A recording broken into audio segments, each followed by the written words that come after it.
Hello students, ఈరోజు మన ఏపీలో 10th క్లాస్ ఎగ్జామ్ మొదలైంది.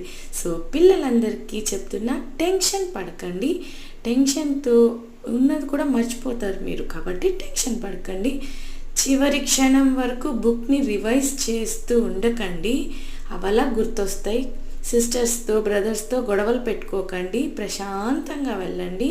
తర్వాత ఎగ్జామ్ టైంలో మీకు రాని క్వశ్చన్ ఏదైనా వస్తే దాన్ని చూసి టెన్షన్ పడకండి, ఆటోమేటిక్గా అది ఆ టైంకి గుర్తొస్తుంది. ఇలా చేస్తే మీరు ఈ ఎగ్జామ్ని హ్యాపీగా క్రాక్ చేస్తారు. ప్రశాంతంగా ఉండండి. ఎగ్జామ్ అయిపోయిన తర్వాత రాసిన ఎగ్జామ్ గురించి మళ్ళీ డిస్కస్ చేయకండి. నెక్స్ట్ ఎగ్జామ్ని ప్రశాంతంగా కూర్చొని రివైజ్ చేసుకోండి. రివైజ్ చేస్తున్న టైంలో వాటర్ తాగండి, కళ్ళు మూసుకొని మెమరైజ్ చేసుకోండి. పదే పదే లాస్ట్ ఎగ్జామ్ గురించి మాట్లాడకండి. హ్యాపీగా నవ్వుతూ ఉండండి. ఎగ్జామ్ని మీరు ఖచ్చితంగా బాగా రాస్తారు.